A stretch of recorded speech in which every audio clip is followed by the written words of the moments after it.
Bonsoir, bonsoir, bandeko na nga. Nayebi te, nzambe asala mutu nyonso tukaa na munoko. Mutu mosusu ofinga ye. Abokola yo, atangisa yo, amema yo na poto, amema yo na bopito, olala na ndako na ye, ofuta mai te, ofuta courant te, aloja yo na ndako na ye, apesa yo biloko, obenga ye danger, obenga ye bakombo nyonso, me lelo oyo, obi ofinga ye. Et puis tant ozo finga ye conscience na omo ezo ebake, mutu wana kokufingi te. Mais poka batu ba moya, poka munoko elobaka.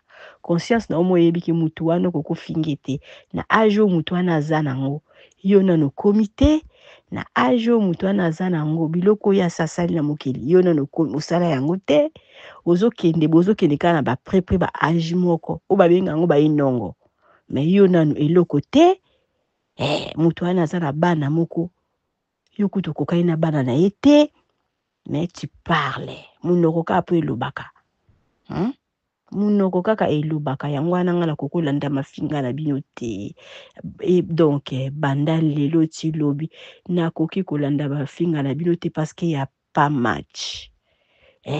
Match penzi za te. Ok? Alors, botika na bino kotindela nga ba voice mabe, bandeko. Ya baloba inutile oswana. Po soko swani na mutu ozwa mabe na ye nyonso, buzoba na ye nyonso to azwa pakole yo. Yo soko oza pe sans esprit omona olandi nzela wana.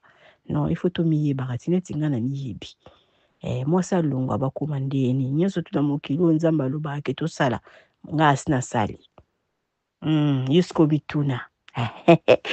Ozwi. Nga asi nasali yango. Nyonso nasi nasali yango tout.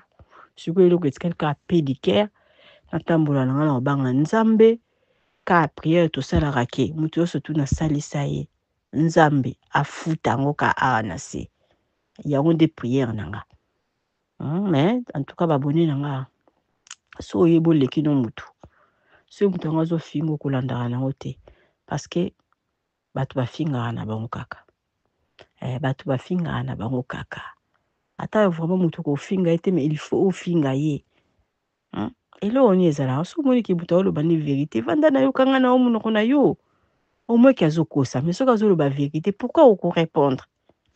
Nayebi ki vérité ça la passe, mais sois calme. Eza nde vérité o nga nazoloba. Ebandeli ya makambo tina lelo vérité na vérité, ata lokuta moko eza te, soki ezosoa opwani. So ozaki kutu mwa malamu, so ozaki kutu mutu ezosala efalo vanda calme. Oluka ngala ndenge ya malamu. Mais soki ozoluka nga na menace nga na obetelo ba pisom. O comprendre na obetelo ba pisom ofuta yango. Ofuta yango parce que nga so na minatiela bino facture. Boko futa yango te. Boko futa yango te parce que kofuta yango ezaka il faut bazongisa mokili nsima. Nazwa pe ande nazwa ki openza surtout oyo mwana ozotindela nga ba voice.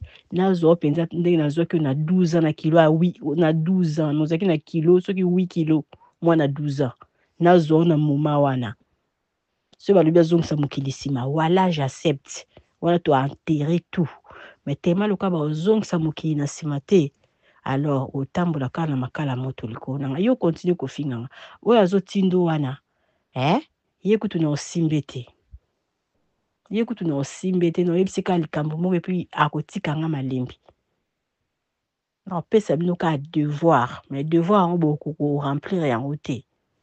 Alors botika nga calme. Se bozolinga bana nga baloba baloba te. Bana nga bazaka ba impoli te. Alors ce qu'on rataki éducation, c'est pas eza nango trop tard te. Ezonga nanu ba éduquer, ozana éducation te. Ozana éducation zéro. Bye.